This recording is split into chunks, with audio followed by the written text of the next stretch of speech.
እውነተኛ ሰላም። ዛሬ የእግዚአብሔርን ሕያው ቃል ሰምታችሁ ከግል ሕይወታችሁ ጋር በማገናዘብ ነፍስን ከጥፋት መንገድ ለሚታደገውና ሰማይና ምድርን በቃሉ ላጸናው ለኃያሉ እግዚአብሔር ምላሽ እንድትሰጡ በትሕትና ጋብዛችኋለሁ። የዛሬ መልእክታችን የሚያተኩረው በዮሐንስ ወንጌል ምዕራፍ 14 ቁጥር 27 ባለው ምንባብ ላይ ነው። ዮሐንስ 14 ቁጥር 27 ሰላምን እተውላችኋለሁ፣ ሰላሜን እሰጣችኋለሁ። እኔ የምሰጣችሁ ዓለም እንደሚሰጥ አይደለም። ልባችሁ አይታወክ አይፍራ። ሰላም ምንድን ነው? ሰላም ማለት መረጋጋት፣ ስምምነት ወይም ደህንነት ማለት ሲሆን ከዚህም የተነሳ የሚገኝ የእረፍት ስሜትም ነው። በተቃራኒው ሰይጣን የሰላም ሌባና ጠላት ስለሆነ ሽብር ፈጣሪ ነው። አሁን ሰላም የለም። ለምን? ምክንያቱም ሰው ከእግዚአብሔር ጋር በትልቅ ጦርነት ውስጥ ነው ያለው። ያ ነው ሰላም የመታጣቱ ትልቁ ምክንያት። ያ ደግሞ አሁን የተፈጠረ ሳይሆን አዳምና ሔዋን በኃጢአት ከወደቁበት ጊዜ ጀምሮ ያለ ጉዳይ ነው። ኤደን ገነት የሰላም ገነት ነበር። ሰው ከእግዚአብሔር ጋር እና ሰው ከሰው ጋር የነበረው ሰላም ነው የደፈረሰው። ፍርሃትና ሽሽት ነው የሆነው። ስለዚህ ሰላም የሚገኘው ከእግዚአብሔር ጋር በመታረቅ ብቻ ነው። እውነተኛ ሰላም እንዴት ይገኛል? እውነተኛ ሰላም ከእግዚአብሔር ጋር ያለ ሰላም ነው። የእውነተኛው ሰላም መሰረት ከእግዚአብሔር ጋር መታረቅ ነው። እውነተኛ ሰላም የሚገኘው ሰው በክርስቶስ አምኖ ከኃጢአቱ ነጽቶ ራሱ ከእግዚአብሔር ጋር ሲታረቅ ብቻ ነው። እግዚአብሔር ራሱ የሰላም ምንጭ ስለሆነ ነው። ይህንን አስመልክቶ የእግዚአብሔር ቃል እንዲህ ይላል በሮሜ 5:1 ላይ እንግዲህ በእምነት ከጸደቅን በእግዚአብሔር ዘንድ በጌታችን በኢየሱስ ክርስቶስ ሰላምን እንያዝለን። የሰው ልጅ አለመረጋጋት የሚጀምረው ከእግዚአብሔር በመለየት ነው። ስለዚህም የእግዚአብሔር ቃል በኢሳይያስ 59 ቁጥር 2 ላይ ነገር ግን በደላችሁ በእናንተና በአምላካችሁ መካከል ለይታለች፣ እንዳይሰማም ኃጢአታችሁ ፊቱን ከእናንተ ሰውሮታል ይላል። እውነተኛ ሰላም የሚጀምረው ደግሞ ይህ መለያየት በኢየሱስ ክርስቶስ በማመን ሲፈወስ ነው። ኢየሱስ ራሱ የሰላም አለቃ ተብሎ ተጠርቷል። ይህንንም አስመልክቶ የእግዚአብሔር ቃል በኢሳይያስ 9 ቁጥር 6 ላይ ሕፃን ተወልዶልናልና ወንድ ልጅም ተሰጥቶናልና አለቅነትም በጫንቃ ላይ ይሆናል፣ ስሙም ድንቅ መካር፣ ኃያል አምላክ፣ የዘላለም አባት፣ የሰላም አለቃ ተብሎ ይጠራል ይላል እና እርሱ ደግሞ እንዲህ ሲል ተናግሯል በዮሐንስ 14 ቁጥር 27 ላይ ሰላምን እተውላችኋለሁ፣ ሰላሜን እሰጣችኋለሁ። እኔ የምሰጣችሁ ዓለም እንደሚሰጥ አይደለም። ልባችሁ አይታወክ አይፍራ። ዓለማዊ ሰላም በሁኔታዎች ላይ የተመሰረተ ነው። የክርስቶስ ሰላም ግን ከእርሱ ጋር ባለን ግንኙነት ላይ የተመሰረተ ነው። ይህም ሰላም በእግዚአብሔርና በሰው መካከል ብቻ ሳይሆን በሰውና በሰው መካከል ሊፈጠር ችሏል። ይህንንም የእግዚአብሔር ቃል እንዲህ በማለት ያረጋግጥልናል። ኤፌሶን 2 ከቁጥር 14 እስከ 17 እርሱ ሰላማችን ነውና ሁለቱን ያዋሃደ በአዋጅ የተነገሩትን የትእዛዛትን ሕግ ሽሮ በመካከል ያለውን የጥል ግድግዳን በሥጋ አፈረሰ።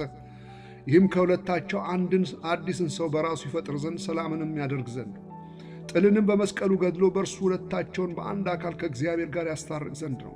መጥቶም ርቃችሁ ለነበራችሁ ለእናንተ ሰላምን፣ ቀርበው ለነበሩትም ሰላምን የምሥራች ብሎ ሰበከ በማለት በአይሁድና በአሕዛብ መካከል የነበረውን የጠብ ግድግዳ በመስቀል ላይ አፍርሶ ሰላም ያደረገው የሰላም አለቃ የሆነው ኢየሱስ ሰላማችን እንደሆነ ነው የሚያረጋግጥልን። ይህ ሰላም በሰው በራሱ ውስጥም ጭምር ተፈጥሯል። ይህ ሰላም የውጭ መረጋጋት ብቻ አይደለም፣ በመንፈስ ቅዱስ የሚፈጠር ውስጣዊ ሁኔታ ነው። ይህንን አስመልክቶ የእግዚአብሔር ቃል እንዲህ ይላል በፊልጵስዩስ ምዕራፍ 4 ቁጥር 7 ላይ አእምሮንም ሁሉ የሚያልፍ የእግዚአብሔር ሰላም ልባችሁንና ሐሳባችሁን በክርስቶስ ኢየሱስ ይጠብቃል። እውነተኛ ሰላም በውስጣችን የሚኖር የእግዚአብሔር መገኘት ነው። ይህ ሰላም ከሰው ሎጂክ ይበልጣል። ልብን ከፍርሃት ይጠብቃል። በመከራ ጊዜ እንኳን ይኖራል። ዛሬ በዓለም ዙሪያ ፖለቲካዊ ሰላም የለም፣ ማህበራዊ ሰላም የለም፣ በሀገሮች ሰላም የለም፣ በህዝቦች መካከል ሰላም የለም፣ በቤተሰብ ሰላም የለም፣ በትዳር ሰላም የለም፣ በከተማና በገጠር ሰላም የለም፣ በማህበረሰብ ሰላም የለም፣ በሰው ልብ ውስጥ ሰላም የለም። ማንም ሰላምን ማምጣት ደግሞ አልቻለም። በ1945 ዓ.ም ከሁለተኛው የዓለም ጦርነት ፍጻሜ በኋላ የተመሰረተው የተባበሩት መንግስታት ድርጅት የተቋቋመው የዓለም ሰላም ኤጀንሲ እንዲሆን ነው። የዚህ ድርጅት መሪ ቃል የሚለው ተተኪ ትውልዶች ከጦርነት መቅሰፍት ነፃ እንዲሆኑ ነው። ነገር ግን ይህ ድርጅት ከተመሰረተበት ቀን ጀምሮ እስከ ዛሬ ድረስ ዓለም በማያቋርጥ ብጥብጥ ውስጥ ናት።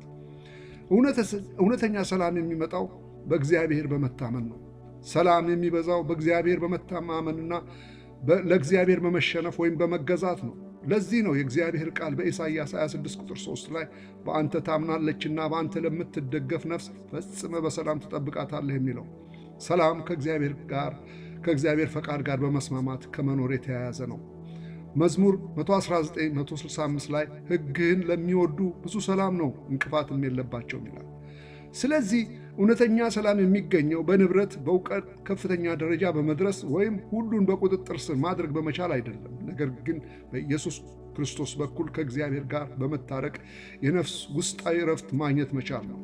እግዚአብሔር ዛሬም ለተናወጠች ነፍስ፣ ለተናወጠ ትዳር፣ ለተናወጠ ህብረተሰብ፣ ለተናወጠች ከተማ፣ ለተናወጠች ሀገርና ሕዝብ በሉዓላዊ ቅጥሩ ሊቀጥረን፣ በሰላም የተሞላ ሕይወት ሊሰጠን የፍቅር ጥሪውን ያቀርብልናል። ፈቃዳችንን ብንሰጠው በዲያብሎስ የተዘረፈብንን ሰላማችንን ሊያስመልስልን የሚችል እግዚአብሔር እርሱ ሰላማችን ይሆናል። ሕይወት ምስቅልቅል ሲል እና ሕይወት በታላቅ ጭንቀት ውስጥ ሲሆን እግዚአብሔር ብቻ ነው ረፍትና ሰላም የሚያመጣው። ዛሬም ተጨንቃችሁ ግራ ተጋብታችሁ ያላችሁ ሁሉ ዛሬ በእርሱ ብታምኑና ጭንቀታችሁን በእርሱ ላይ ብትጥሉ እርሱ የሰላም ንጉሥ ስለሆነ አስተማማኝ ሰላም ይሰጣችኋል። ይህን አስመልክቶ የእግዚአብሔር ቃል በኢሳይያስ 9:6 ላይ ሕፃን ተወልዶልናልና ወንድ ልጅም ተሰጥቶናልና አለቅነት በጫንቃው ላይ ይሆናል፣ ስሙም ድንቅ መካር፣ ኃያል አምላክ፣ የዘላለም አባት፣ የሰላም አለቃ ተብሎ ይጠራል ይላል። እርሱ ራሱ ደግሞ የሚለው እኔ የምሰጠው ሰላም ዓለም እንደሚሰጥ አይደለም፣ ማለትም አሁን ታይቶ የሚጠፋ ሳይሆን ፍጹም ሰላም ነው። ኢየሱስ የሚሰጠው ሰላም የተባበሩት መንግስታት ድርጅት ለሰው ልጆች ማምጣት ያልቻለውና ነገሥታት ለሕዝባቸው ማምጣት ያልቻሉት ነው። ይህን ሰላም የሰው ልጅ በድርድር፣ በስብሰባ፣ በአድማና ሰላማዊ ሰልፍ በማድረግ ሊያገኘው አይችልም። ዛሬም እርሶ ወደዚህ ብቸኛው የሰላም ንጉሥ ቢመጡ ነፍሶና ሥጋውን የሚያሳርፍ ፍጹም ሰላም ይሰጥዎታል። በዚህ እየተናወጠ ባለ ዓለም ውስጥ በዚህ የሰላም ንጉሥ አማካይነት በማይናወጥ ሰላም ተጠብቀው መኖር ይፈልጋሉ? እርሱ በቃሉ እንዲህ ብሏልና ሰላምን እተውላችኋለሁ፣ ሰላሜን እሰጣችኋለሁ። እኔ የምሰጣችሁ ዓለም እንደሚሰጥ አይደለም። ልባችሁ አይታወክ አይፍራ። እርሶስ ይህን ተረድተው አሁን ለዘላለም በእርሱ ሰላም ተጠብቀው መኖር ከፈለጉና የኢየሱስ ክርስቶስን የግል አዳኝ ጌታ አድርገው መቀበል ይፈልጋሉ? የእግዚአብሔር ቃል በዮሐንስ 1:12-13 ለተቀበሉት ሁሉ ግን በስሙ ለሚያምኑ ለእነርሱ የእግዚአብሔር ልጆች የሆኑ ዘንድ ሥልጣንን ሰጣቸው፣ እነርሱም ከእግዚአብሔር ተወለዱ እንጂ ከደም ወይም ከሥጋ ፈቃድ ወይም ከወንድ ፈቃድ አልተወለዱም ስለሚል እርሶም ይህንን ውሳኔ ከወሰኑ ቀጥሎ ያለውን የንስሐ ጸሎት ከእኔ በኋላ ይጸልዩ። ጌታ ኢየሱስ ሆይ ኃጢአቴን ይቅር በለኝ። በቀራኔው መስቀል ላይ ስለ እኔ ኃጢአት በፈሰሰው ደምህ አንጻኝ። ዛሬ ዓለምን ሰይጣንና ሥራውንም ሁሉ ክዳለሁ። አንተን ኢየሱስ ክርስቶስን የሕይወቴ ጌታ አድርጌ እቀበልሃለሁ። ልጅህ አድርገኝ፣ ስሜንም በሕይወት መዝገብ ላይ ጻፍልኝ። አሜን። አማኞች ሆናችሁ ይህ መልእክት ከደረሳችሁ አማኝ ላልሆኑ ወዳጆችና ዘመዶች ማድረስ እንድትችሉና ቻናሉንም ሰብስክራይብ ማድረግ እንዳትዘነጉ በጌታ ፍቅር ጠይቃችኋለሁ።